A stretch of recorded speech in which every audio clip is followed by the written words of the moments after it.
Muito bem, estamos gravando e iniciando a nossa aula. Um bom dia oficial a todos. Hoje, com um assunto novo, Web Services.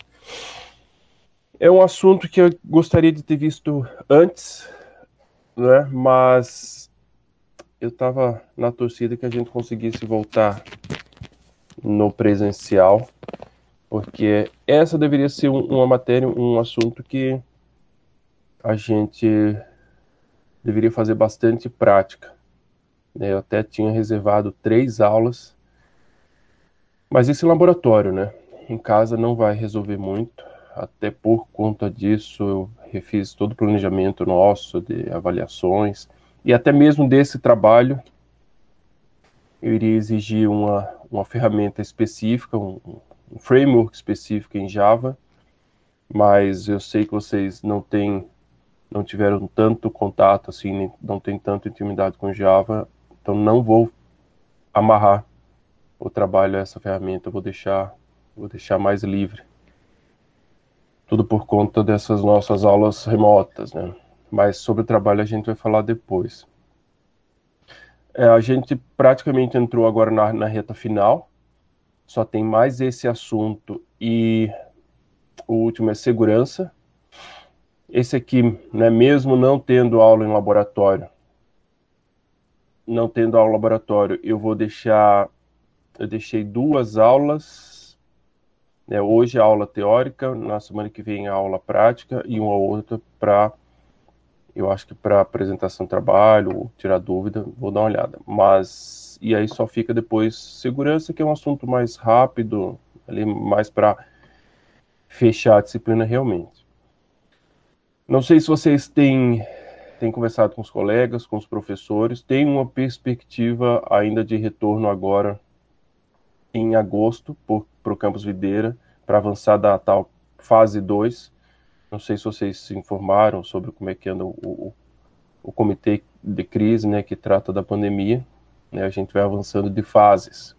Alguns campos já, vários, acho que uns 6 já avançaram para a fase 2, o que permite 20% da população do UFC presencialmente, digamos assim. Então, não sei se isso vai chegar a afetar a nossa disciplina, mas provavelmente mais para o final ali, talvez para o exame. Espero não precisar fazer exame, né? Todo mundo fizer tudo certinho, a gente não vai precisar fazer exame. Mas caso venha fazer, eu acredito que o exame vai ser presencial, o que facilita bastante a coisa, né? Porque prova remota é uma coisa absurda, não faz o menor sentido. Então eu acho que se a gente fizer alguma coisa presencial, que eu acho que vai dar, é o exame, mas na torcida de que não precisa, né? Então hoje aula 16, se não me engano. 16, 15, 16, eu tenho aqui. É a aula 16. Então a aula 17 vai ser a parte de Web Service prático, com Java. Aí a aula 18 vai ser para tirar dúvida do projeto, né? Para quem tiver, a gente fazer o encaminhamento do trabalho. Aí a aula 19 a gente encerra o conteúdo com segurança, e na aula 20, que é a última aula, faz a apresentação do trabalho. Então é assim que a gente vai encaminhar o resto da disciplina. Tá joia? Chegou mais o João aí, bom dia, João. João é mais um defendido, né? Tava na banca do João ontem, trabalho bem interessante. Mas então vamos começar a aula. Web Services. Talvez, de tudo que a gente viu na disciplina até agora, pelo menos em termos de nome, ou talvez alguma coisa na prática também, seja que vocês mais tenham conhecimento, né? Na verdade, eu fiquei sabendo desses dias que vocês viram um pouco de REST em programação 2, eu acho. Alguma programação com o Maurício, que é programação web, e aí ele quis passar alguma coisa de REST para vocês trabalharem com Laravel. Eu vou desligar a câmera para transmitir melhor aqui, tá? Então, a partir do momento que vocês veem REST, vocês estão vendo Web Services, né? A gente vai ver um pouquinho da história aqui rapidamente, mas o REST seria o último passo aí na evolução dos Web Services, ou serviços web, né? Se a gente quiser aportuguesar um pouco o termo. Mas antes do REST, né, tem bastante coisa aí que aconteceu para que chegasse a esse ponto. E também, ao contrário do que se pensa, e a gente vai ver e provar isso, o REST não é a única coisa que existe para serviços web. Não é? E também a gente precisa entender por que serviços web está em sistemas distribuídos, né? Parece que tem mais cara de programação web. Mas não, né? Já dando um spoiler de forma bem simplória, hoje serviços web seria a forma mais... Também não é a única, não resolve tudo no mundo, mas seria a forma mais atual da aplicação de sistemas distribuídos, né? E a gente vai entender o porquê disso. Antes da gente falar propriamente dos serviços web, ou seja, serviços que rodam na web, a gente precisa falar da arquitetura onde esse serviço está posto, né? Onde essa tecnologia, essa metodologia está posta, que é na arquitetura orientada a serviço, né? Então, quando a gente fala serviço web, a gente está falando de uma aplicação, né, um software, um serviço que está rodando na plataforma web, ou seja, utilizando protocolos web. Mas um serviço ele não necessariamente precisa ser só web, né? A gente vai entender que um serviço rodando na web, fazendo uso de protocolos padrões como HTTP, né, sendo o maior deles, isso traz uma série de vantagens. Mas também a gente vai entender que isso não é a única possibilidade, né? Mas sim é que se tornou mais popular e mais comum. Mas quando a gente pensa, né, vamos esquecer o web, vamos pensar em aplicações em rede, que é o que a gente vem tratando na disciplina desde o início, né? A nossa disciplina trata de sistemas distribuídos, ou seja, aplicações rodando em rede. Então esse é o nosso negócio da disciplina.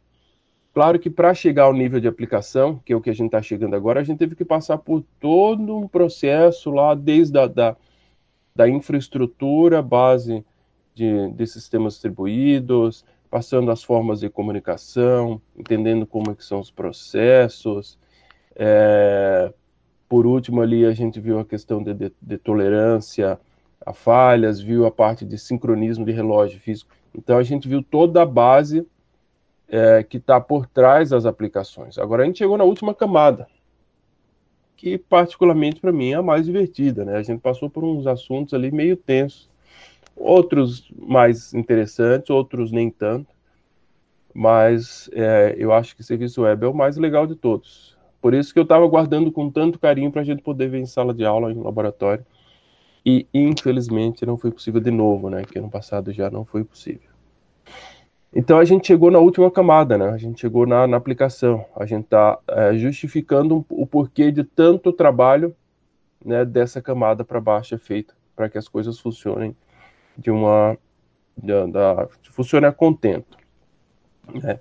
Lembrando, né, que para se ter um ambiente de sistemas distribuídos, de aplicações distribuídas, a gente tem uma série de metas lá que a gente falava de transparência, a questão da latência, tudo aquilo que a gente viu e que cai em prova, etc, etc.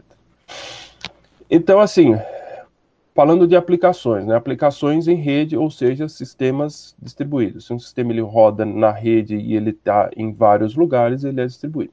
Se a gente pega uma aplicação, né, e a gente desenvolve ela e desvincula ela do seu front-end ou da camada de aplicação, não é, como também é conhecido, a gente tem uma maior liberdade, porque isso permite que eu tenha aí não tenho como fugir do termo, eu tenho um serviço, eu tenho uma aplicação rodando, eu tenho um negócio a ser oferecido, e eu posso desenvolver qualquer front-end, qualquer um cliente meu pode desenvolver seu front-end da forma que quiser, para a plataforma que quiser. Né? A mesma aplicação ali o mesmo serviço, eu posso ter um front-end num celular, num tablet, num desktop, ou quem pode consumir esse meu serviço pode ser uma outra aplicação, né, que vai ter depois um front-end. Isso nos dá uma grande liberdade. Isso é o que vocês já conhecem, né? Eu não estou falando nada novo, que ao desenvolver esse serviço, essa aplicação em rede desacoplada de uma interface gráfica, de um front-end, a gente tem uma API, né? O pessoal tem gostado bastante de trazer o inglês aí para a nossa área. Parece que os termos estão cada vez sendo menos traduzidos, mas eu vou ficar com o API. Então a gente tem uma API, né? Eu tenho uma aplicação que ela não está amarrada a uma interface gráfica, ela está oferecendo algum serviço, algum negócio, pode ser consumida de diversas formas. Quando a gente faz isso, quando eu desenvolvo uma aplicação que ela não está pronta para ser usada diretamente pelo usuário final, e ela não está, ela está ali para ser desenvolvida alguma coisa em cima desse, para daí sim chegar ao usuário final, eu estou aplicando o conceito de arquitetura orientada a serviço, né? Essa é a metodologia SOA, né? Aí fica mais legal o termo em inglês, né? O Service Oriented Architecture. E aí vamos para o português, arquitetura orientada a serviço. Então, quando eu faço um API, que vocês tanto conhecem, vocês provavelmente, né, já que vocês viram REST, vocês fizeram isso lá com o Maurício em PHP, e eu sei que muitos já fazem em JavaScript também, que foi o que se tornou mais popular, eu imagino hoje, a parte da criação de API. Então, quando vocês estão fazendo isso, vocês estão criando um serviço, né? E se está rodando na web, isso é um serviço web. Agora, em termos de teoria, né, porque essa arquitetura orientada a serviço, formalmente, ela já tem aí os seus, vamos dizer, uns 20 anos já completos. Ela, claro, tem toda uma teoria por trás dela, até porque as pessoas que foram envolvidas na criação ou na constituição dessa arquitetura, elas também são pessoas que se envolveram basicamente na criação da internet, do protocolo HTTP, mais especificamente. Então ela tem uma base teórica grande também, né, como tudo, né, a gente quer ir para a prática, mas tem uma base teórica forte por trás disso. Então, de uma forma mais polida, né, mais acadêmica, a gente pode definir uma arquitetura orientada a serviço como organização, como algo que organiza aplicações por meio de um conjunto de interações de serviço, que são acessados por meio de interfaces e protocolos padronizados, com foco nos processos de negócio. Então, daqui a gente pode extrair várias coisas interessantes, né?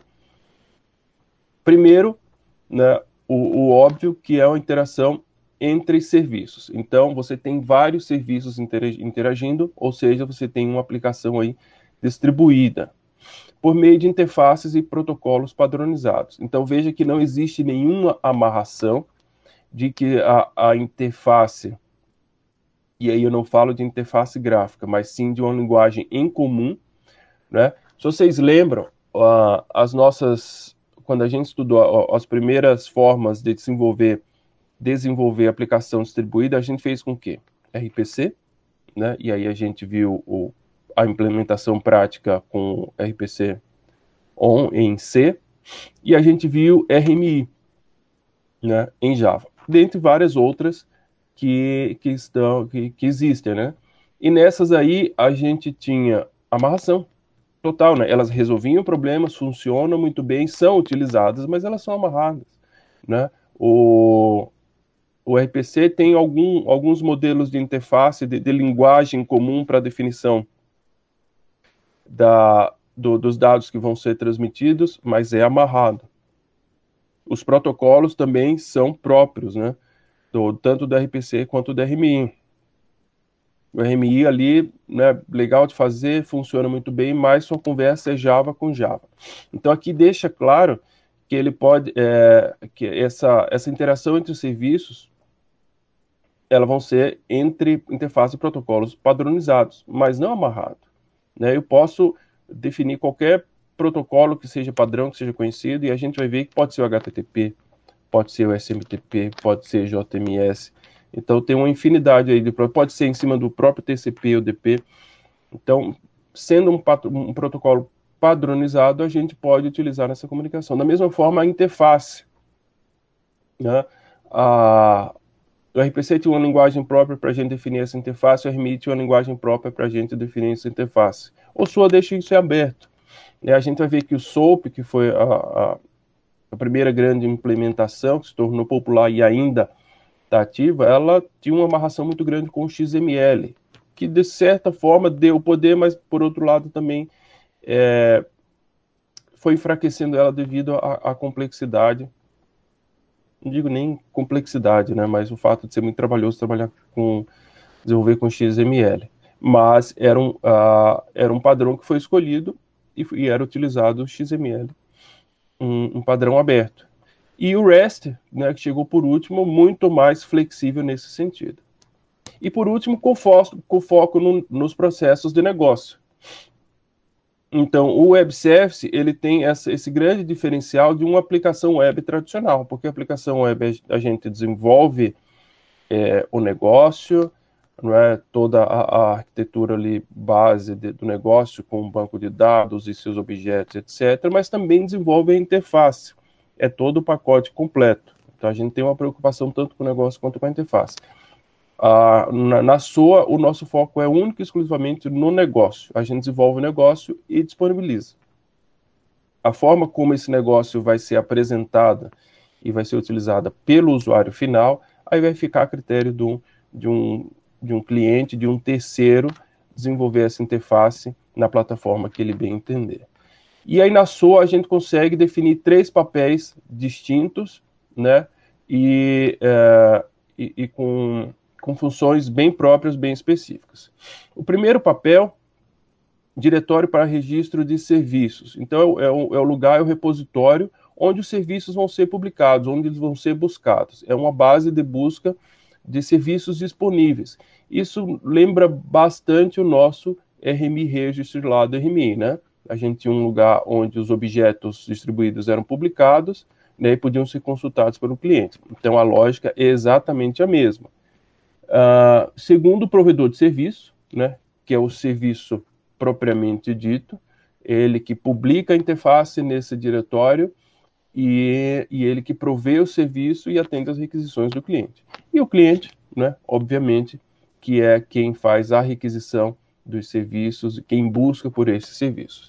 Então, de uma forma bem geral, a arquitetura orientada a serviço tem esses 3 papéis, representado aqui nessa figura, que, né, coincidência ou não, eu nunca fui buscar isso, porque o RMI, ele é anterior à arquitetura, ao nome SOA, né? Eu não vou dizer à criação de serviço, mas ao nome SOA. Mas a estrutura, a arquitetura do RMI é muito parecida, para não dizer igual ao que eu sou. Claro, o RMI tem aquela amarração, né, a inflexibilidade de trabalhar unicamente com Java, e no SOA a gente sabe que a gente tem toda a liberdade de utilizar praticamente qualquer linguagem, qualquer interface aí de comunicação entre as linguagens. Mas a forma como essas entidades se conversam é basicamente a mesma, né? Eu tenho um serviço aqui que publica em um diretório, um registro de serviço, né? Eu tenho meu serviço, tenho a descrição dele e publico nesse diretório, nessa área pública de consulta. O cliente precisa de um serviço, ele localiza esse serviço, né, identifica o que quer utilizar e invoca direto do provedor. E aí, quais são as características desses serviços, né? Por que a gente chama de serviço e não chama de aplicação, né? É um programa, né? Quando a gente vai olhar um serviço, a parte do seu algoritmo, assim, ele é um programa como a gente conhece desde os nossos primeiros algoritmos. Mas se ele é chamado de serviço, ele tem alguma característica própria que o diferencia de aplicações tradicionais. A primeira coisa é que ele deve ser neutro à tecnologia, invocado através de tecnologias padrões, protocolos, mecanismos de publicação e busca amplamente aceita. Então, ele deve ser independente, né? ou seja, independentemente da linguagem que eu utilizei, o serviço ele deve ser disponível para qualquer outra linguagem, isso fazendo uso, por isso, né, essa amarração de se fazer uso de tecnologias padrões. E por isso que se chegou, né, o que ficou estabelecido e o que deu certo, efetivamente, foi utilizar os protocolos da internet, né, que já são protocolos mais do que estabelecidos. Fracamente acoplado, né, não requer o conhecimento prévio de qualquer estrutura interna presente no lado do cliente ou do serviço. Ou seja, era algo que era extremamente complicado no RPC, né? Se vocês lembram, no RPC a gente tinha que conhecer detalhes do servidor para saber como invocar para daí funcionar. O RMI tirou um pouco disso e a proposta do SOA é tirar totalmente, né? O cliente ele não quer e não precisa saber quais são os detalhes de implementação do serviço que ele quer utilizar, né? O que ele precisa saber vai estar nessa interface que é pública e que essa sim é a linguagem padrão entre os dois, entre cliente e servidor. Isso os torna fracamente acoplado, né? Isso permite que esse serviço seja acessado por diversos clientes e esses mesmos clientes possam acessar mais de um serviço. Localização transparente, informações sobre a definição e localização são publicadas em um repositório, estão acessíveis a uma variedade de clientes, independente da localização dos mesmos.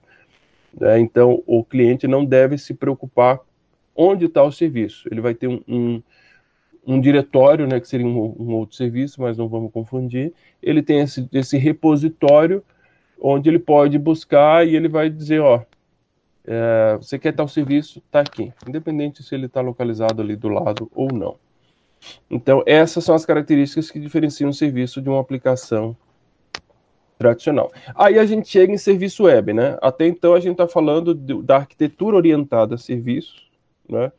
Ou seja, de sistemas que são montados com essa característica, orientada a serviço. Agora a gente chega em serviço web, ou seja, serviços que rodam em cima de protocolos da internet.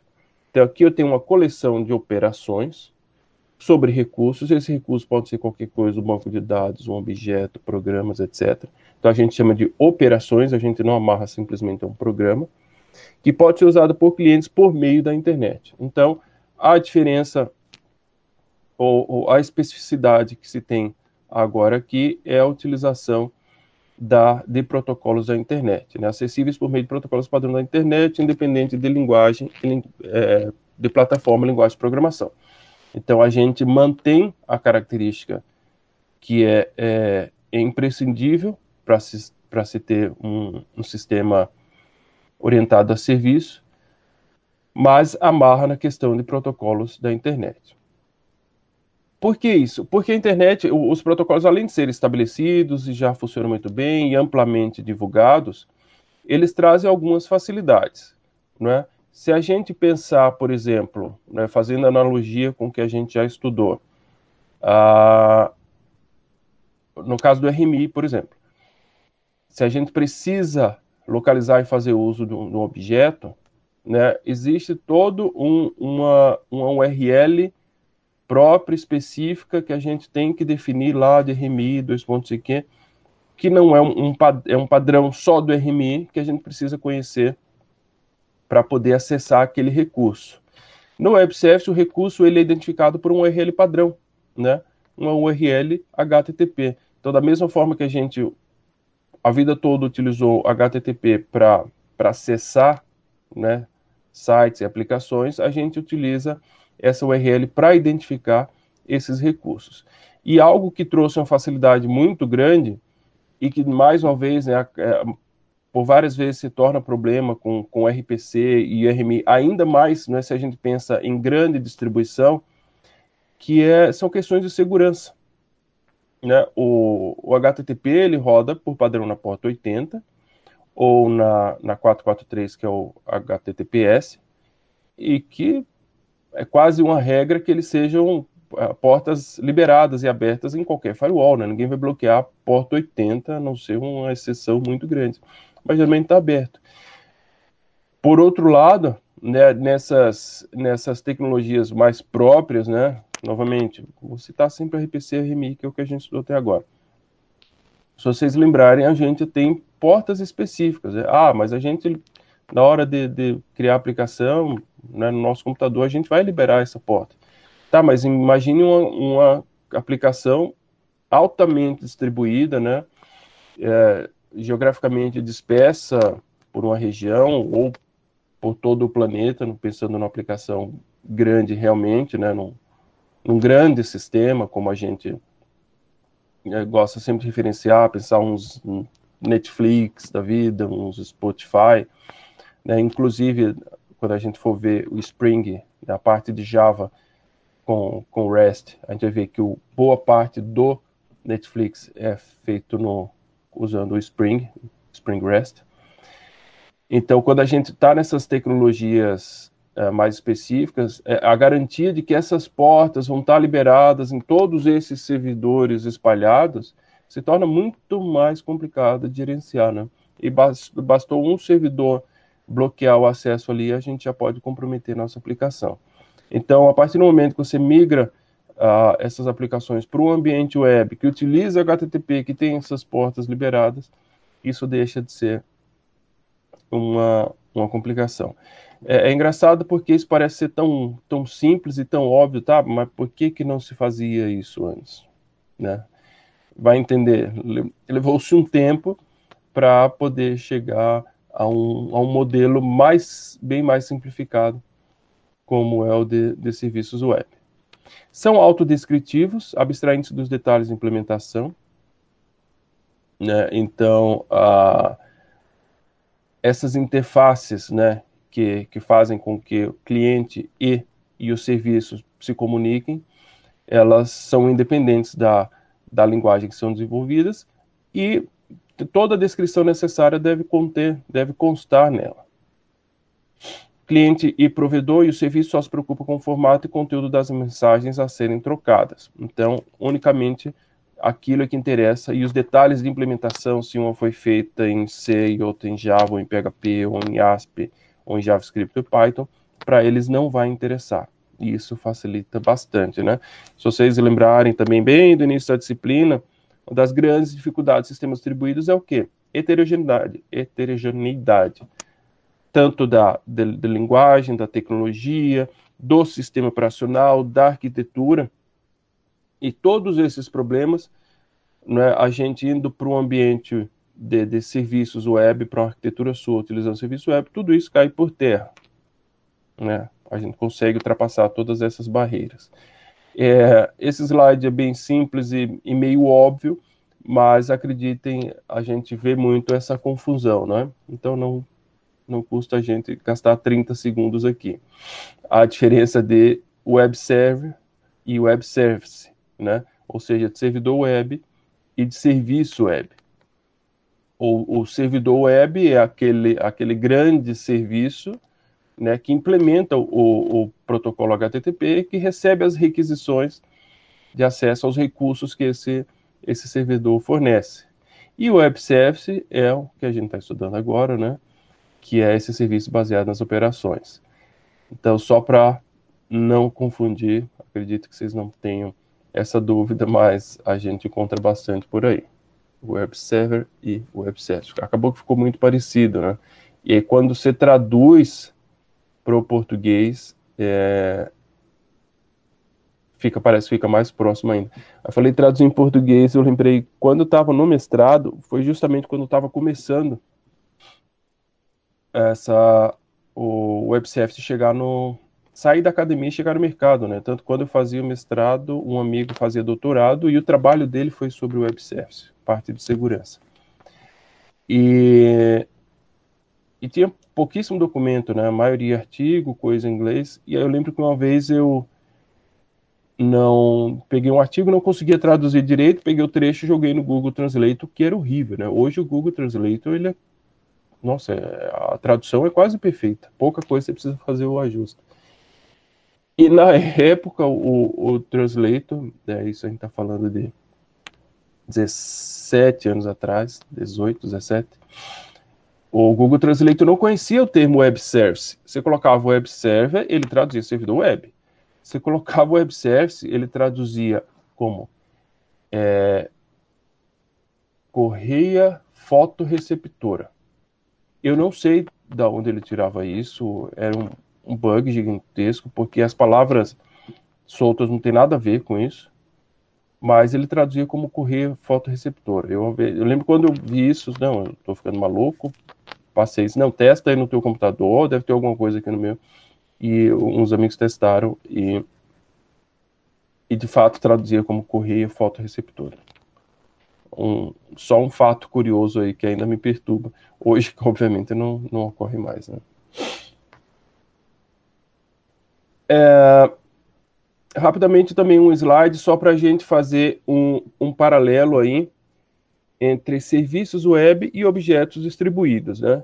Então, até se ter essa tecnologia do web server, vou falar agora, ficou, de web services, as tecnologias mais utilizadas para sistemas distribuídos eram os que forneciam essas plataformas para objetos distribuídos, como o RMI ou o próprio Corba, né, que foi e ainda tem muita coisa feita em Corba, porque o Corba ele era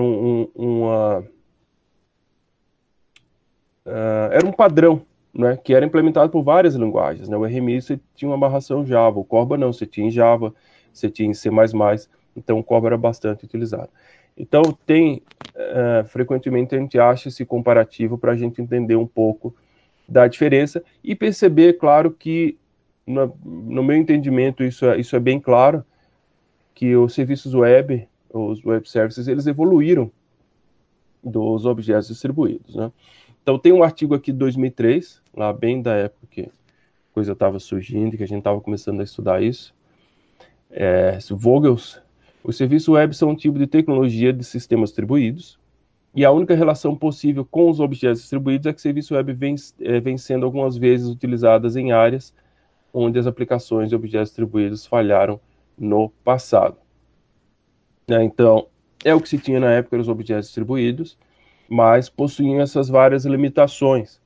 E as principais realmente era essa questão da amarração à linguagem, ou uma linguagem própria de interface, né, que a gente conheceu, tem aqui embaixo como o IDL, no caso do RPC.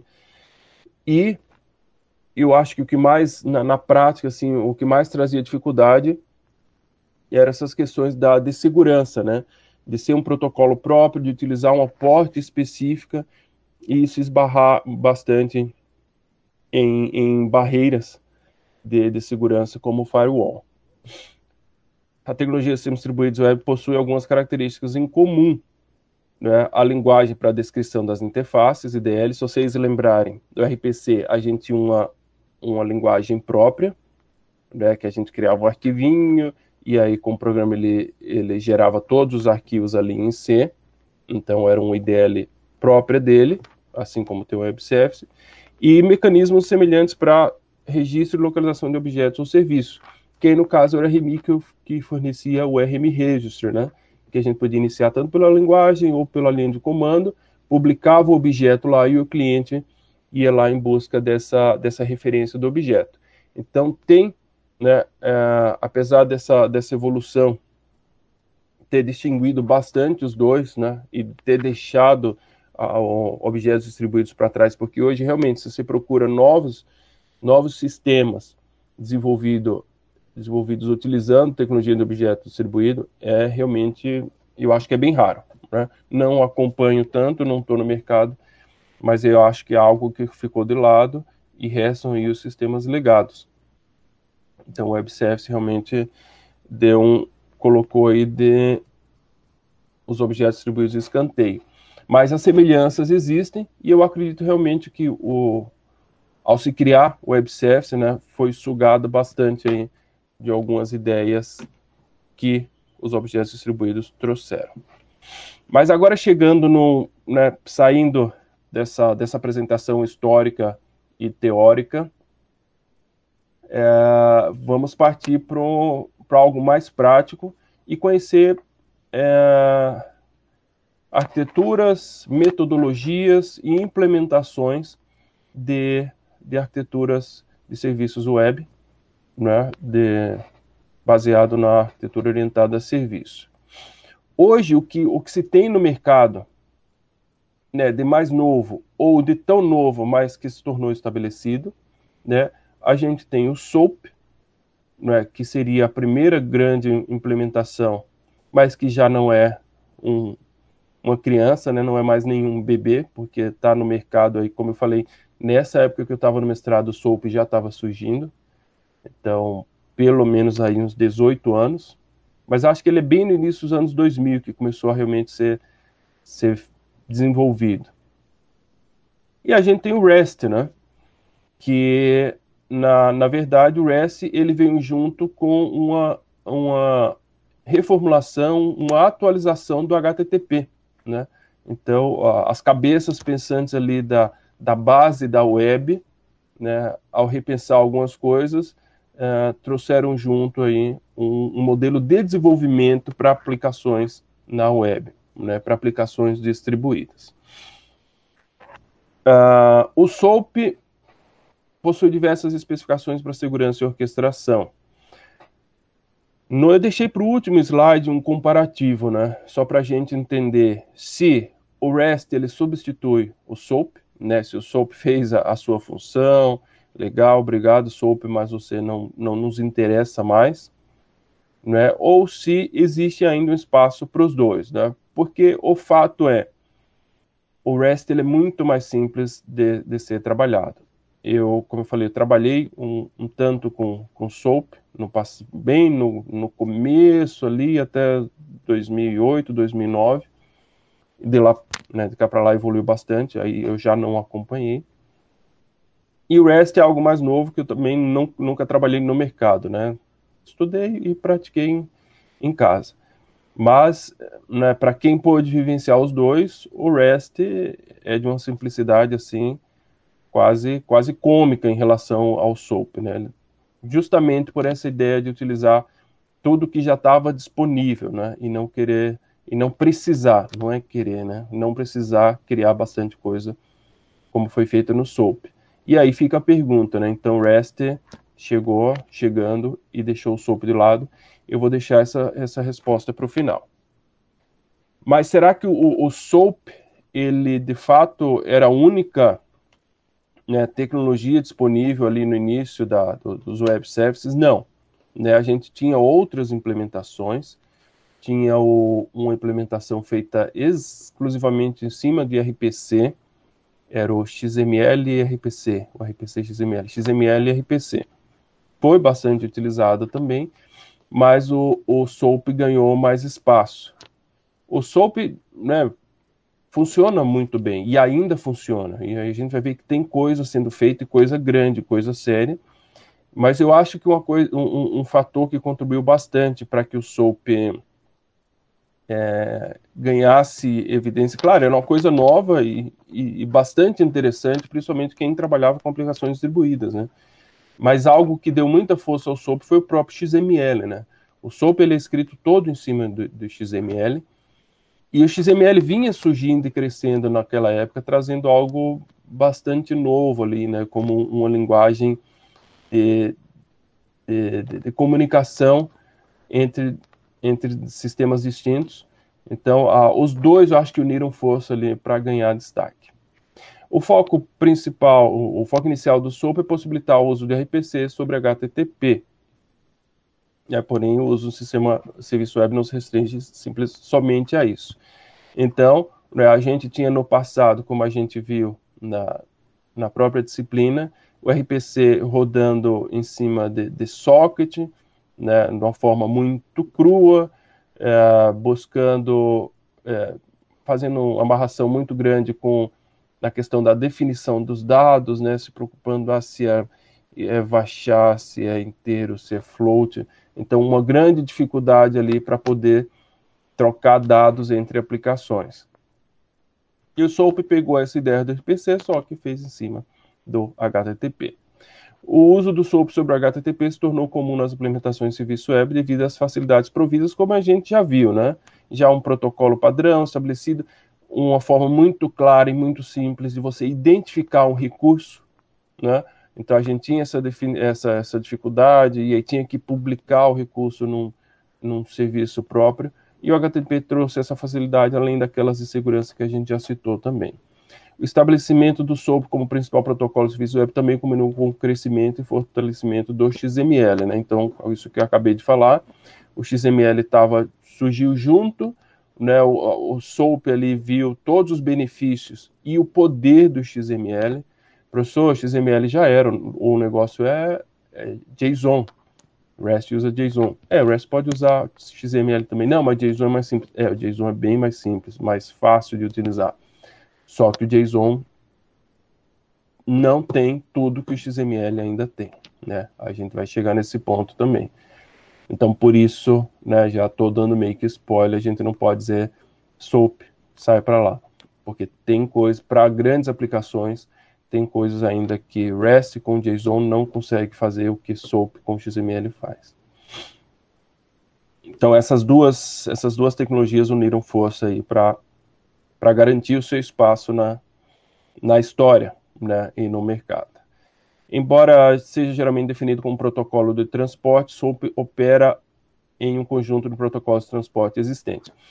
Quando a gente vai buscar a definição do SOAP, e talvez, não, acho que eu não trouxe nenhuma definição formal, ou, sei lá, se for buscar até num Wikipedia da vida, ele vai trazer o SOAP como um protocolo, né?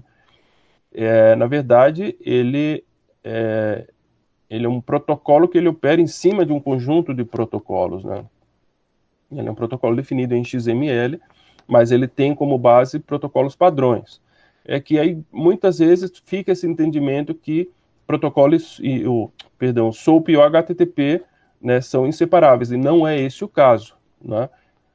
Claro que o HTTP, por tudo que a gente já falou, acaba sendo o protocolo optado, mas a gente vai ver, né, inclusive na definição ali no XML, na hora que você cria o seu SOAP, na hora que você cria o serviço, você pode optar por outros protocolos, né?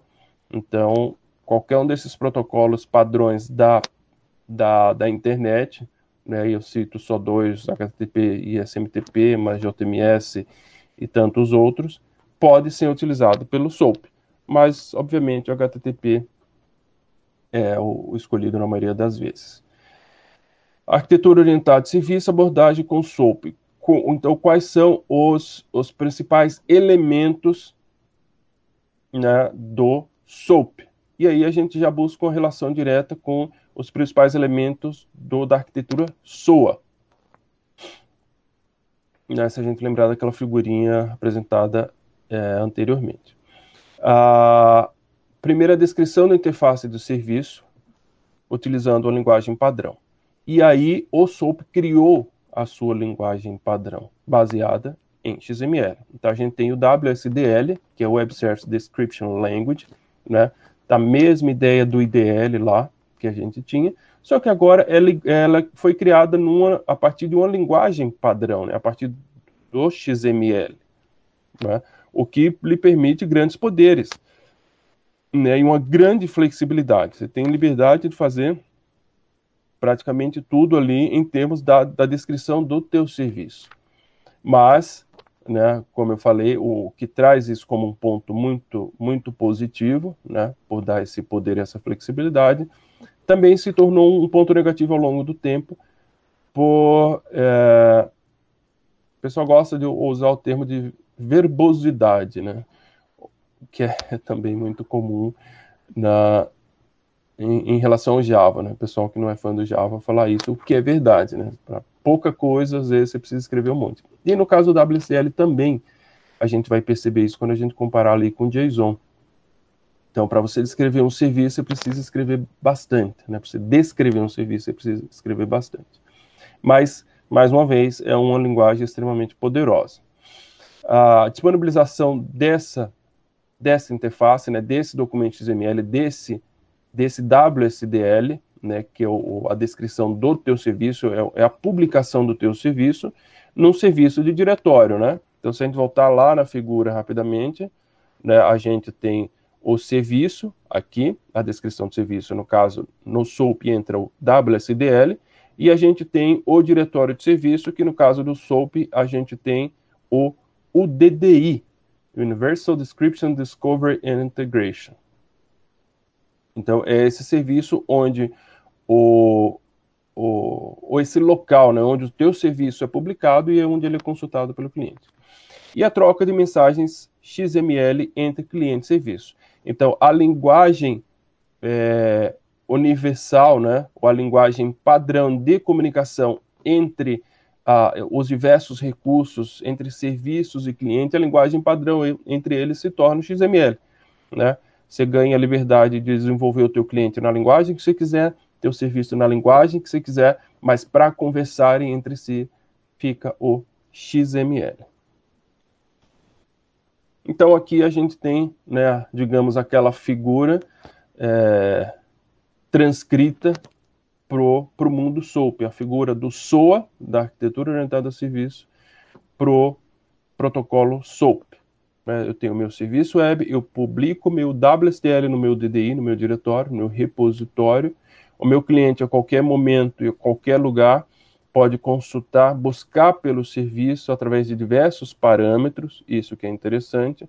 Ele obtém a descrição, ou seja, ele sabe como chamar o serviço, o que ele precisa passar de parâmetros para chamar esse serviço, o que ele vai ter de retorno desse serviço, mais uma vez tudo em XML, faz essa invocação e utiliza o serviço.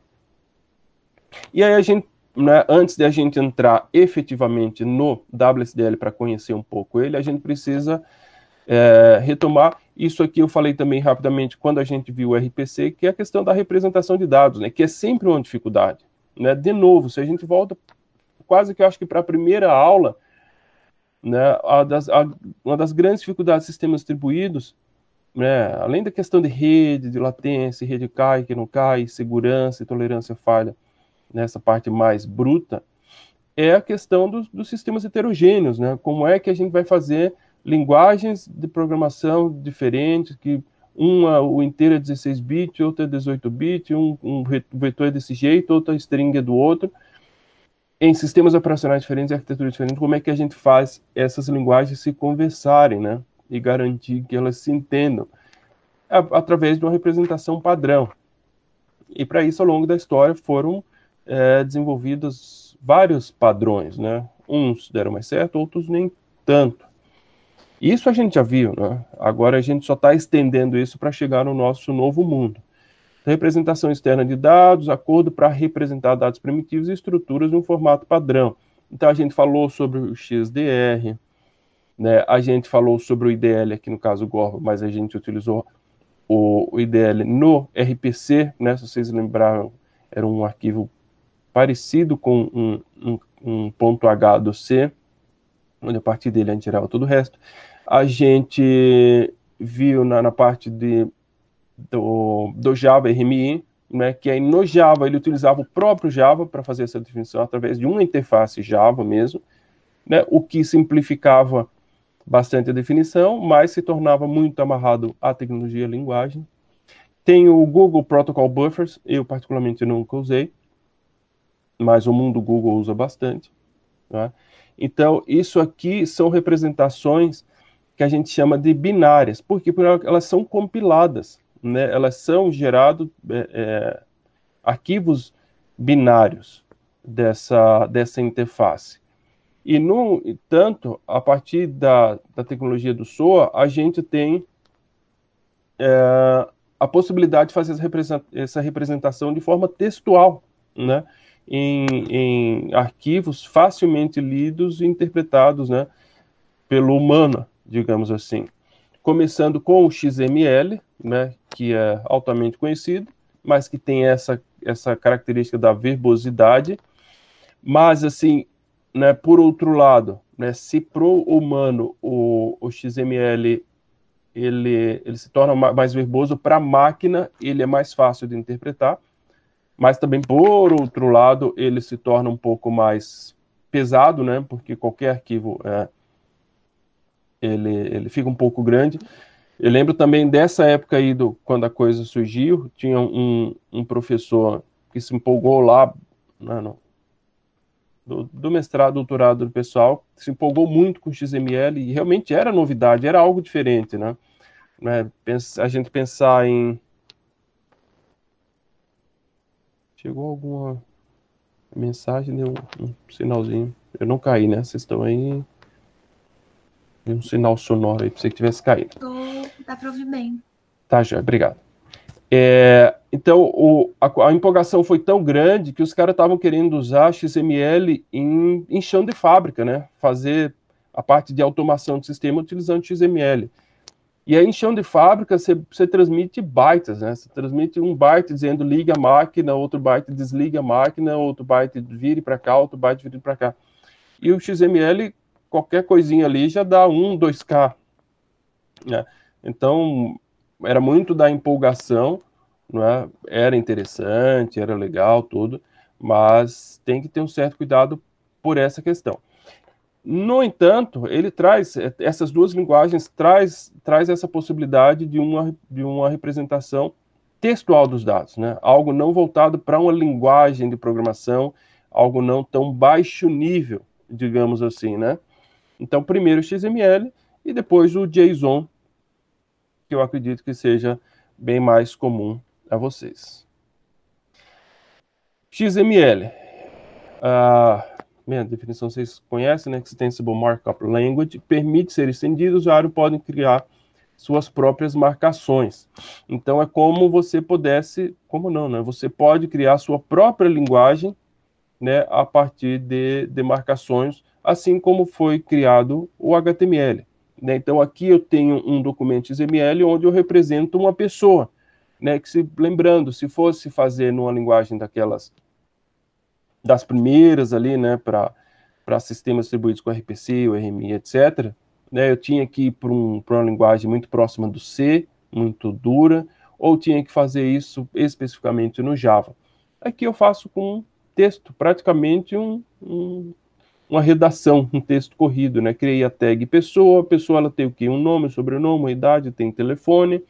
Entre as tags eu tenho os valores, e telefone eu posso fazer como um campo multivalorado, que pode ser pensado como um vetor, onde o telefone eu tenho os números do telefone, posso ter um atributo definindo se esse telefone é residencial, se é celular, se é do trabalho, e o valor entre as tags. Então, o XML, de fato, ele dá muito poder e muita flexibilidade. E isso aqui, né, além de ser fácil de ser lido da forma que está aqui, né, tem alguns poréns que a gente vai ver, para a gente fazer um programa, né, que geralmente a gente chama de parser, né, que interprete e que, a partir disso, extrai os dados e jogue numa estrutura de dados de uma determinada linguagem, é muito fácil. No entanto, aí a gente tem o JSON, né? O JavaScript Object Notation, que é a linguagem para esse fim, é a linguagem da moda, né? Muito mais simples, né? Então você tem basicamente aqui os campos e os valores, né? Você não tem tags abrindo e fechando, né? Você tem praticamente aqui os atributos e os valores, separado por 2 pontos, né?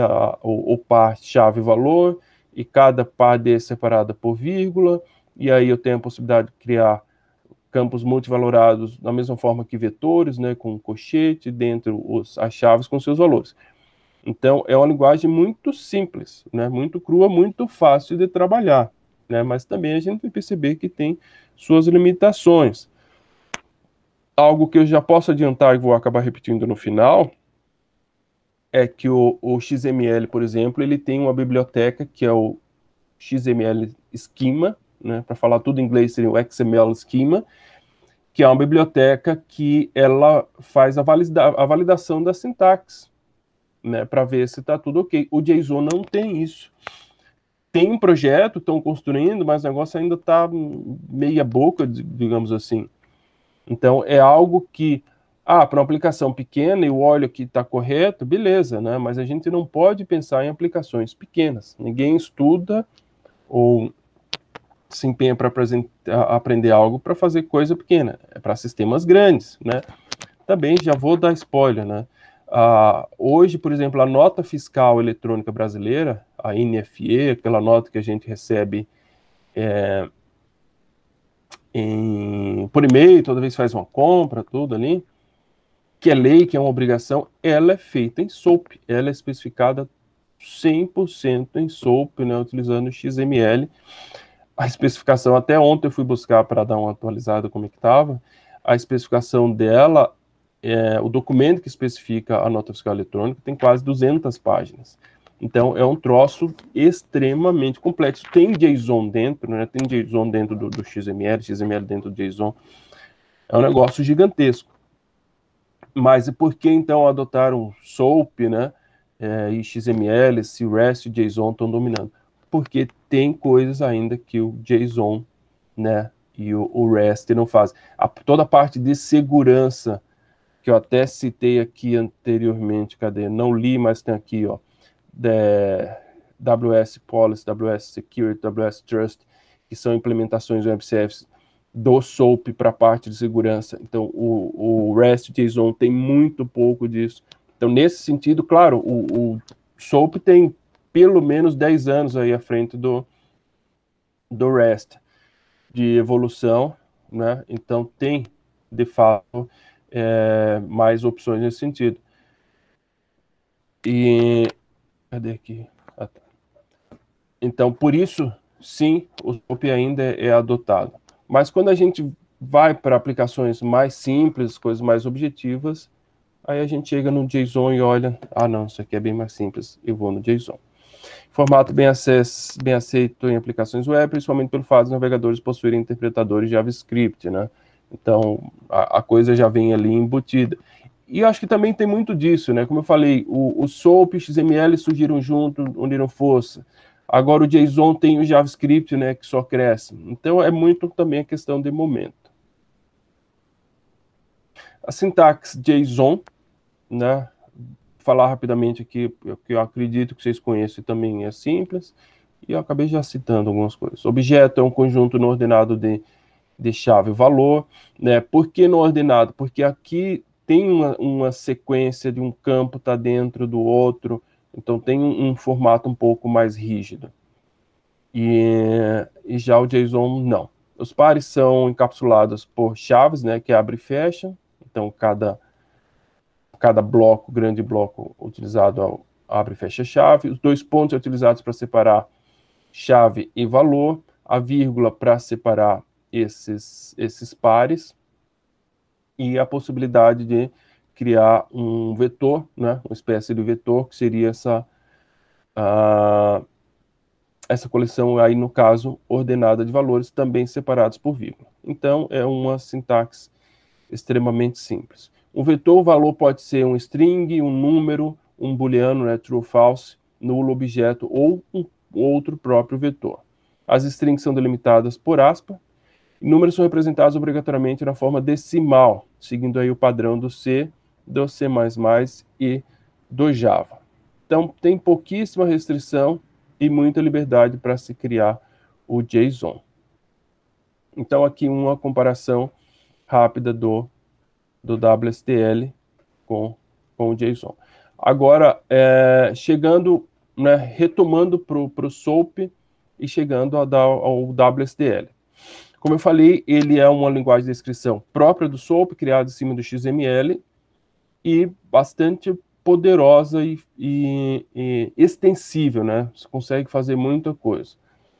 Então, a gente consegue, no WSTL, definir quais são os serviços, quais as informações necessárias para invocar o serviço, como o cliente e servidor sabem como processar as requisições, em qual formato o serviço deve enviar as informações para o cliente.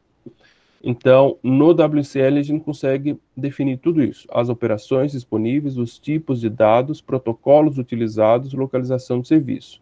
Né, que aí a gente vai ver que no REST, grande parte disso está embutido na própria definição da URL. Né? Por isso que o REST ele se torna mais simples. No SOAP, a gente precisou de uma linguagem para especificar tudo isso. Então, o WSL ele se torna um documento bastante completo e aí até certo ponto complexo também.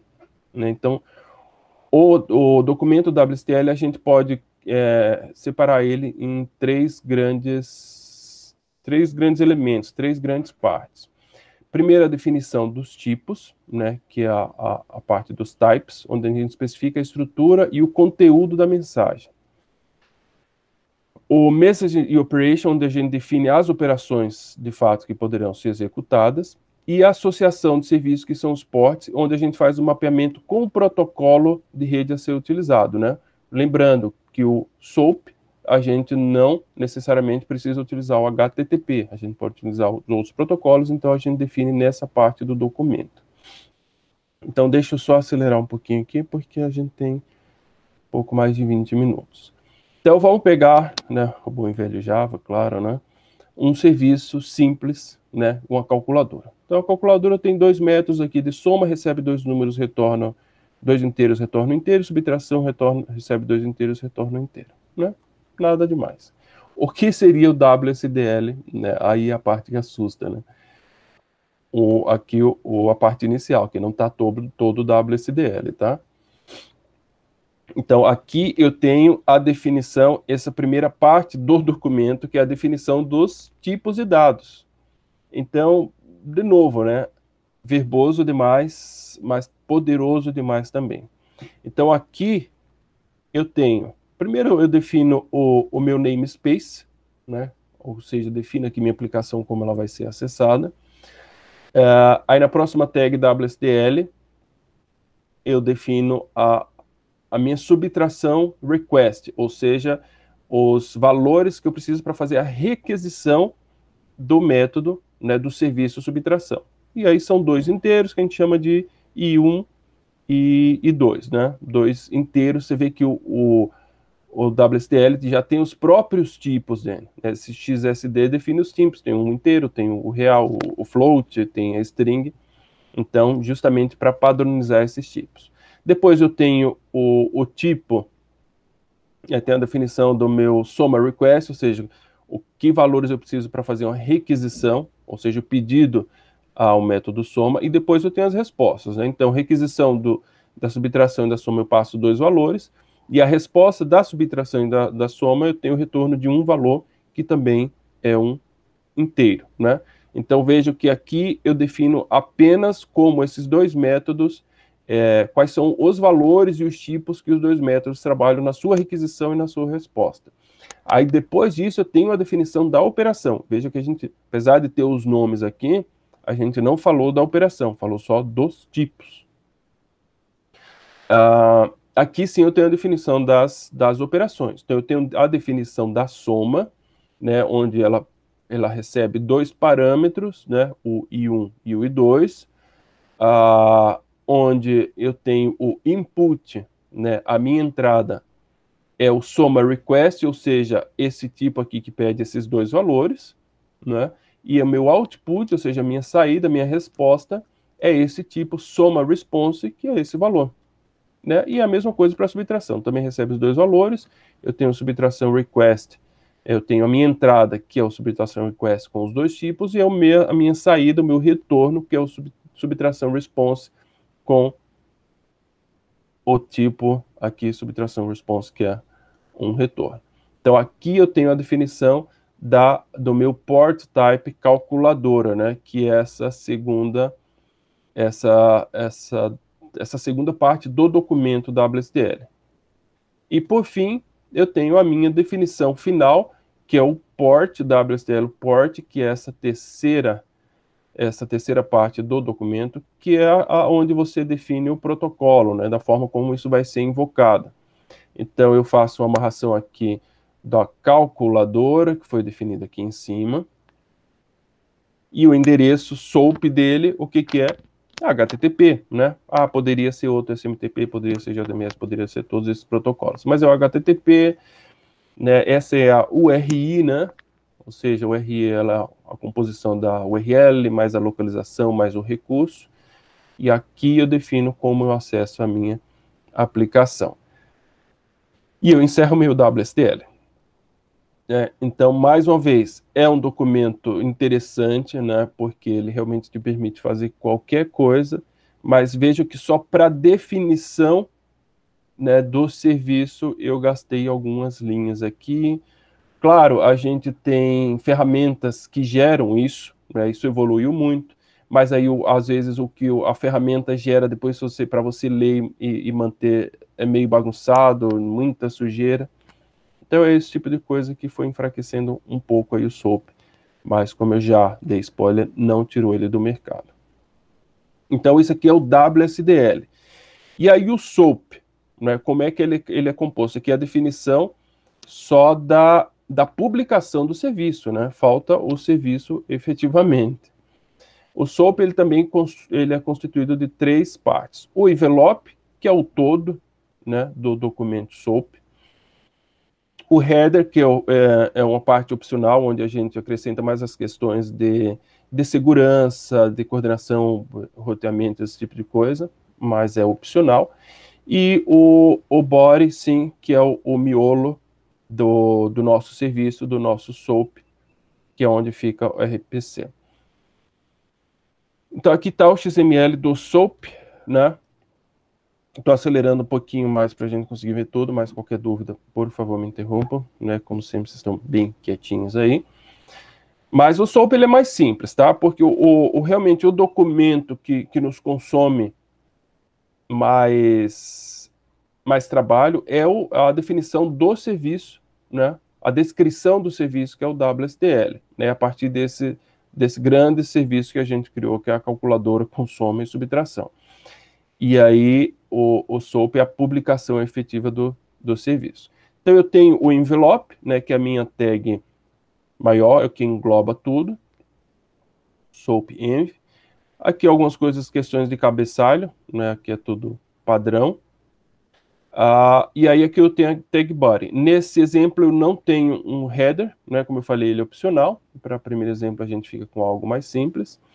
E aqui eu simplesmente tenho a requisição do serviço, né, onde eu chamo a soma, né, tem aqui o início da tag set, eu chamando a operação soma e passando os parâmetros, né, a partir da descrição aqui eu sei o que tenho que fazer, né, eu sei que a minha operação ela tem o nome soma e que ela precisa de 2 parâmetros. Então eu chamo a tag soma e passo os 2 parâmetros, que são 2 inteiros. Então eu estou fazendo a requisição de um serviço. Isso aqui vai ser encaminhado por alguma outra linguagem que, mais uma vez, não nos interessa, mas está sendo feito através de XML. E a resposta também em XML. Então, aqui eu tenho a requisição, o pedido, coloquei como pedido, a requisição SOAP, e aqui eu tenho a resposta SOAP, ambos em XML, ou seja, ambos na mesma linguagem, que por trás vai ter as suas linguagens, né? A gente já sabe que a requisição ela está sendo feita com o serviço está sendo feito com Java, mas a requisição não sei e não me interessa. O que interessa é que eu mandei essa requisição em XML e recebo a resposta em XML, né? Então, soma response, né, aquele tipo que a gente criou, retornando aqui um soma return, né, um inteiro, me mandando 18, né? Passei 2 valores, 10 e 8, e a minha resposta soma return é o próprio 18, né? Lembrando que tanto o soma, soma return, são todos esses tipos que a gente definiu aqui, né? Todos esses valores que a gente, todas as operações e valores que a gente definiu no nosso WSDL. E aí, né, a partir desse momento, se a gente vai para a prática, caberia a linguagem, né? Digamos que eu fiz isso aqui em Python, por exemplo, ou em JavaScript. Caberia a linguagem ler esse XML e interpretar, fazer o parser, né? Mas a grande maioria das linguagens, para não dizer todas, já tem bibliotecas que parseiam, é horrível esse termo, né? O parser é você navegar aqui nas tags e interpretar e você retirar valores da forma que precisar. Então, a maioria das linguagens tem já parser pronto para você navegar e chegar na tag e retirar o 18. Né? Mais uma vez, se a gente tivesse em laboratório, claro, a gente não iria investir em SOAP, não é a ideia, né? Como eu falei, o SOAP, apesar de ter o seu espaço, não é algo que se esteja investindo tanto, Mas a gente faria um exemplo, né, nem que fosse algo mais simples como esse, mas infelizmente não vai dar. Mas é isso aqui, né? Uma aplicação SOAP basicamente é isso, né? O que faltaria realmente aqui seria o lado do cliente pegar esse XML, interpretá-lo e apresentar a resposta, tá joia? Então esse é o SOAP. E aí chega o REST, né? Para dizer, sai SOAP, agora o mundo é meu. Não deixa de ser tão verdade, mas também não é bem assim, né?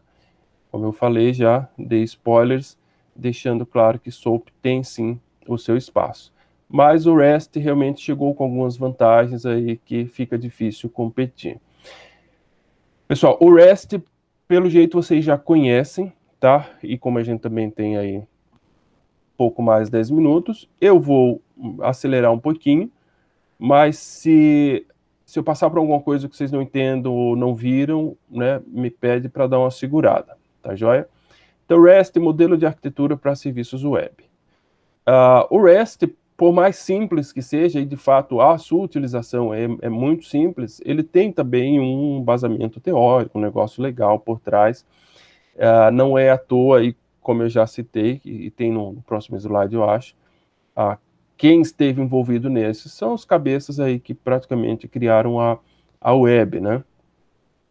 O REST, ele se baseia... Primeiro, ainda bem que ele tem... O nome pegou REST, né? Porque o significado da sigla é terrível, né? Representational State Transfer. Seria transferência do estado representacional. Algo que chega a doer no ouvido, assim, de tão estranho.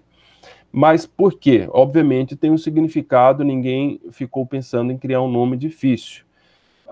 É basicamente porque o REST ele trabalha com transições de estado através da invocação de links, né, que são os recursos disponíveis. Então, aqui uma definição bonita, né? REST, recursos estão dispostos em uma rede de páginas. Então, a gente tem um sistema, né, que é uma rede onde eu tenho vários recursos, no caso aí são as páginas interconectadas, que por um termo de computação a gente chamaria de uma máquina de estado virtual, de forma que o usuário progride na aplicação através de links, fazendo as transições de estado que resulta para na próxima página, estado seguinte da aplicação. Então, realmente, você tem ali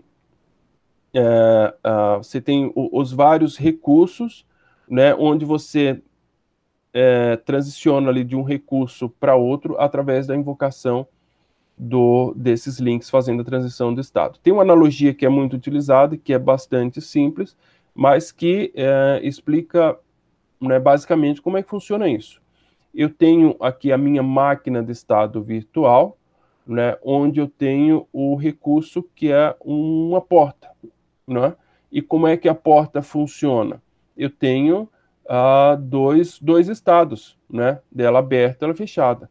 Para eu poder fazer a transição de um estado para outro, eu faço acesso desses links. Então, se eu estou no estado aberto, eu chamo o link para fechar a porta, ele muda de estado. E se eu estou no estado fechado e chamo um link para abrir a porta, ele vai para o estado aberto. Então, de uma forma muito simples, né? E parece um pouco esquisito, porque, nossa, mas o REST é tão simples e tem um conceito tão sofisticado assim. Sim, porque é diferente se a gente pensa em relação ao SOAP. Mas voltando para uma aplicação, para um exemplo mais próximo da computação, né, eu tenho um cliente, tenho um recurso disponível, eu acesso esse recurso através de uma URL, e esse recurso retorna para o meu cliente. Então, na verdade, a URL ela deixa de ser um caminho para acessar qualquer coisa e ela se torna um acesso a um recurso, que no caso do REST, esse recurso pode ser qualquer coisa realmente, né? Não precisa ser necessariamente uma aplicação, né? Pode ser um HTML, pode ser uma imagem, pode ser um vídeo, mas esse recurso ele é representado de uma forma única através de uma URI, né? Então, como eu tinha falado, né, REST é um modelo de arquitetura que foi escrito por esse Roy Fielding, que é um dos principais criadores do HTTP, em sua tese de doutorado, e que foi adotado como modelo a ser utilizado na evolução da arquitetura do protocolo HTTP. Então, a coisa não surgiu como nada, né? Nada surge muito à toa. Tive uma ideia legal. Não é bem assim. Tem estudos, né? Tem gente grande aí pensando na forma como isso vai ser constituído. E o REST, né, por mais simples, e geralmente essas ideias mais simples realmente são as mais geniais, né, são as mais elaboradas. O grande destaque, eu acho que a grande diferença realmente que a gente já vem citando desde o início da aula do REST em relação ao SOAP é a sua simplicidade, né, e a sua flexibilidade, onde o SOAP ele tem essa amarração com o XML, que é, de certa forma, trabalhoso, e o REST não tem, né? A linguagem intermediária ali, ele deixa em aberto. Os serviços da web RESTful usam RIs e métodos padrão para fazer chamadas para o serviço da web. Então, o REST, eles já utilizavam o que o HTTP já disponibilizava em termos dos seus métodos padrão, que a gente conhece, que são os verbos lá, o get, post, put, delete, que são os 4 mais utilizados, e tantos outros. Essa frase eu recortei porque eu achei bem interessante, né? The World Wide Web represents the largest implementation of a system conforming to the REST architecture style. Ou seja, o www representa a maior implementação de um sistema conforme a arquitetura no estilo REST, né? Lembrando, o REST, eu acho que também tem isso no slide, ele não é um protocolo como é o SOAP, né? Ele é uma metodologia, ou como muitos gostam de utilizar, que está aqui, um estilo, né? Um estilo de desenvolvimento de aplicações distribuídas.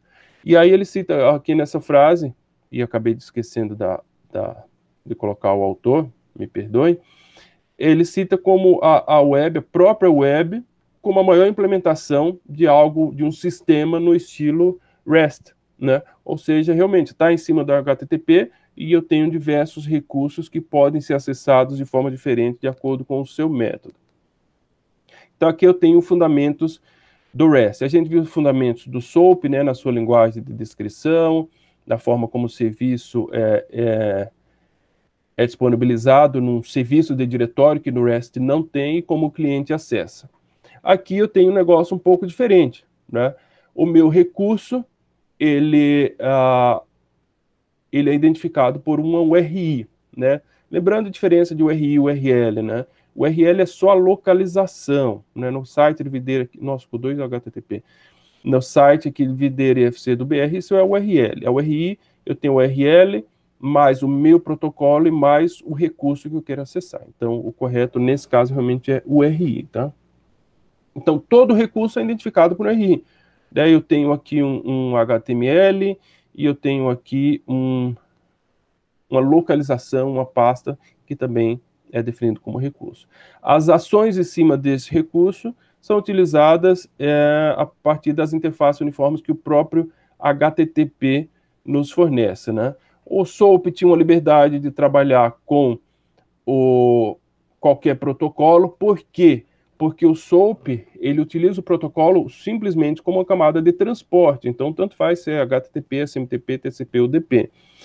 O REST não, e eu acho que essa, em termos de arquitetura, é uma das grandes diferenças. O REST, ele utiliza o HTTP como camada de aplicação, né? Então, ele está preso ao HTTP, mas não pela questão do transporte, mas sim de aplicação, porque o REST utiliza os métodos que o HTTP disponibiliza, que é o get, post, put, delete, né? Que tanto trouxe essa simplicidade, né? Então, isso é interessante que isso fique bem claro, né?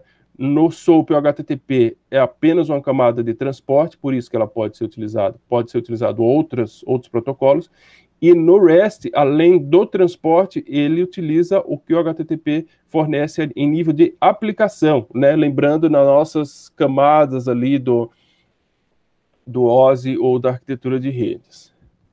Representações, como os dados são representados pelo cliente. Então, essa é outra grande diferença do REST e que dá menos rigidez, né? Que é a forma como esses dados são representados, que não está amarrado necessariamente a um específico, né? Pode ser o XML, pode, mas pode ser um arquivo texto, pode ser HTML ou o JSON, como tem sido utilizado de forma mais tradicional. Aqui embaixo o que eu acabei de falar, né? O SOAP utiliza como protocolo de transporte e o REST utiliza como protocolo de aplicação. Recursos. Qualquer informação pode ser caracterizado como recurso, né? Isso já tinha sido citado. Aqui está o formato da URI, que eu também, né, acabei de falar para vocês. Tem um esquema, que é o protocolo, o host, que é a localização, a porta, que aí é outra, né, mais uma vez, outra simplicidade do REST, porque, né, trabalha com a 80 e a 443, que já está implícito, nem precisa colocar. Depois vem o caminho, que são delimitados por barra. Os parâmetros, que são os query string, né, que é aquele par de nome e valor separado pela igualdade, e esses pares separados por comercial. E, por fim, né, que é menos utilizado, os fragmentos, que são um ponto particular dentro do documento, né, uma identificação dentro do próprio documento. E aqui estão os verbos HTTP, né, que, ao meu ver, é o grande lance, né, do REST, né, é o que realmente eu acho que foi a chave ali para simplificar a requisição dos serviços, que são os 4 verbos mais conhecidos do HTTP, o GET, POST, PUT e DELETE. Então, o POST ele é utilizado para obter informações, né, ou consultas. Aqui eu tenho, por exemplo, se eu acesso o recurso localhost /campus, eu retorno a lista com todos os campi. Se eu acesso o recurso localhost, campos, laboratórios, redes, capacidade, eu estou acessando uma aplicação que vai me retornar a capacidade dos laboratórios de rede de um campus específico. Isso aqui é fantástico. O POST seria a criação, né? A criação de um recurso. Aqui eu consulto, o POST eu crio. Defino os parâmetros e passo para a aplicação. O PUT eu faço atualização e o DELETE eu faço remoção de um recurso. Então aqui a gente acaba associando muito até o próprio SQL, né? Aqui eu faço os meus selects, aqui os meus inserts, aqui meus updates e meus deletes, que são basicamente as 4 operações que a gente mais utiliza em banco de dados. Aí só fazendo a comparação cruel, né? De uma requisição SOAP versus uma requisição REST, onde eu quero obter justamente essa capacidade dos recursos. Então, no REST a gente acabou de ver, é uma URL HTTP, né? Então a gente já utiliza, a gente já está implícito o protocolo e já está implícito aqui já está explícito, né? Mas já está detalhado de forma muito simples o método, né? Que é o GET, ou seja, que é uma consulta, e aqui o recurso sendo descrito. E a gente precisa de tudo isso para fazer no SOAP, né? Então, aqui eu defino o protocolo, que é HTTP, aí especifico o recurso, mas aí tem que especificar o método aqui através de um tag, que é o GET, capacidade, e o ID, né? Qual é o recurso que eu quero consultar. Então, precisei aí de 9 linhas, enquanto no REST eu precisei de apenas uma linha para fazer isso. Com o mesmo caminho, com a mesma URI, né, eu consigo diferenciar diferentes operações só pelo método. Eu acho isso fantástico, me empolgo, né? REST vezes RPC, né? O RPC, uma comparação rápida também, já que a gente fez com o SOAP, né? Com o RPC a gente tem um foco na diversidade de operações. Então, o mesmo recurso a gente tenta disponibilizar uma maior variedade de métodos, né? Ou de funções, que seja, operações, de forma geral. Já no REST, a gente tem um foco na diversidade dos recursos. Agora, encerrando, né, realmente, bem em cima passando 1 minuto, né, quem tiver algum compromisso, outra aula, aí, o pessoal pode ficar à vontade, mas já é o penúltimo slide. Na verdade, terminou, né? Só para fazer o fechamento aqui, para não terminar nessa correria. Então, o objetivo dos serviços web, né? Para a gente fazer um apanhado geral. Permitir a integração e interação de aplicativos expostos em diferentes locais, escritos em diferentes linguagens, de residentes em diferentes arquiteturas. Ou seja, é permitir a criação de um sistema distribuído, que é o nosso grande sonho, de uma forma que a característica intrínseca de um sistema distribuído, que é ser heterogêneo, isso não seja um problema, né? Que o fato das linguagens, dos locais, das tecnologias e arquiteturas serem distintas, isso não nos seja um problema, não nos seja um empecilho para fazer com que essas aplicações se comuniquem, né? Aqui eu tenho diversos serviços, servidores interligados numa rede, diversas clientes em diferentes plataformas acessando os serviços de uma forma muito transparente, né, e tudo funcionando muito bem. Então, essa seria o resumo e o objetivo dos serviços web, e que na prática realmente é um objetivo que é facilmente conhecido. Então aqui que eu deixei para o final, mas que eu acabei já não me aguentando e dando os spoilers, REST substitui SOAP, SOAP morreu, REST é presente, passado, presente e futuro, né, e SOAP é passado, não. Tem espaço para os dois. Por quê? Primeiro porque tem muita coisa do SOAP pronto, porque o SOAP tem o seu poder, porque o XML tem o seu poder, né? Então, estou reforçando aqui o que eu acabei já falando antes, né? O XML, ele é mais poderoso que o JSON. O JSON é simples, é legal, mas o XML ele é mais poderoso. Então, cito, por exemplo, o XML Schema, porque é algo extremamente útil e utilizado, né, para validação de sintaxe. Arquivo de 10, 20 linhas, eu faço isso no olho. E 1000 linhas, e 10.000 linhas, e 100.000 linhas. Faz? Não, não faz. Então, o XML Schema traz essa facilidade. E o SOAP também. O SOAP, né, o investimento no SOAP foi muito grande, tem que ter muita biblioteca, muito padrão definido, né, principalmente nessa parte de segurança, né, que eu até citei esse amigo meu que trabalhou no doutorado nisso, porque tem bastante coisa realmente desenvolvida nesse sentido, que o REST ainda não tem tanto.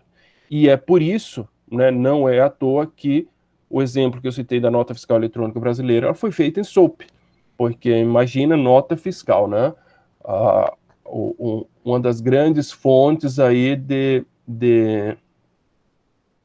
corrupção, né, digamos assim, agora me faltou a palavra em relação ao imposto, né? Quando a gente deixa de pagar o imposto, me faltou o termo. Mas, enfim, é algo que precisa ser construído com muita competência, com muita qualidade, e principalmente essa parte da segurança. E o REST não atendeu plenamente essas demandas, por isso que ela foi feita em SOAP. Então, o resumo tem espaço para os dois. O REST está na moda, está em voga, é legal, mas o SOAP ainda tem o seu espaço. Pessoal, me perdoem essa correria no final, mas eu queria fechar o conteúdo hoje, né? Qualquer dúvida estou à disposição agora ou em outro momento. Mas o REST, como eu falei, eu acelerei um pouco, porque também imaginava que vocês já conheciam. Não sei se eu falei alguma novidade, ou se ficou alguma dúvida efetivamente. Só para fechar realmente, então, a parte teórica está encerrada. Na próxima aula é a parte prática, que vai ser com Java. Professor, Java com Spring Boot, Spring REST. Por quê? Porque também é muito utilizado. Me acreditem, não falo isso como um fã do Java, mas como alguém que pesquisou o mercado, que conversou com pessoas que trabalham com isso. Então, tem sim seu espaço. Por outro lado, ao contrário do que era a minha ideia inicial, de amarrar o trabalho de vocês para fazer com o Spring, eu não vou fazer isso. Vou deixar que vocês façam em Laravel. Laravel eu estudei rapidamente, mas nunca programei em Laravel. Mas, pelo que eu entendi, tem REST. Então, se vocês estudaram na disciplina, não tem problema, né? Já dominam. Pode ser feito em Laravel, pode ser feito em JavaScript, pode ser feito em Python. Não me interessa, né? Podem ficar à vontade, contanto que seja feito em REST. Tá? Mas, assim, eu tinha planejado essa aula também para ser síncrona, né, por ser uma aula prática. No entanto, eu estou preocupado com os prazos, porque como a aula seria na próxima sexta, dia 6, meu Deus, e a gente encerra tudo dia 20, tudo é até exame, né? Então, eu não quero deixar para dar aula dia 6 vocês terem pouco tempo para o trabalho. Então, eu vou gravar. a aula e vou disponibilizar o quanto antes, segunda, terça-feira, ver se até se eu gravo no final de semana, para que vocês tenham acesso já a esse conteúdo e também ao trabalho, né? Na verdade, eu vou até gravar hoje um vídeo explicando o trabalho, porque como vocês não vão, imagino, utilizar Java, acho que vai ser um ou outro, vocês já podem ir fazendo, né? E aí depois eu gravo a aula de Java para quem quiser conhecer, ver como funciona o Spring, que eu recomendo, tá, pessoal? Primeiro, que não é o bicho, o Spring ele traz muita facilidade para coisas que o Java realmente complica. E mais uma vez, o mercado tem muita demanda para desenvolvedor Java, principalmente para o Spring, que se tornou o maior e principal framework Java. Então, eu acho que vale a pena. Pelo menos para conhecer. Ah, isso é Spring? Não gostei. Já imaginava. Então, deixa o Spring. Não, é legal, vou estudar mais a fundo. Até porque o Spring ele é um mundo. O Spring é gigantesco. O Spring também tem seus mais de 15 anos de história. O Spring, inclusive, absorveu coisas que era do próprio Java. O Java 2EE, que chamava Java 2Z, Java EE. O Spring praticamente puxou isso para ele. Então, ele é um mundo, precisava de uma disciplina só para explicar todo o Spring. Então, eu faço um apanhado geral, vou fazer um exemplo, né, do início ao fim, para quem quiser conhecer, mas não vai ser necessário no projeto. E o projeto, né, também, por tudo que eu já falei, não vou falar de novo, eu vou dar uma simplificada, né, que eu acho que não cabe complicar algo que a gente faria em partes em sala de aula, né? Seria assim, a gente ia ver a teoria e vocês iam começar a fazer o projeto em sala de aula. E aí vocês vão estar sozinhos, vão estar em casa, então não... A ideia é fazer algo simples, realmente, que vocês façam e restem e me apresentem.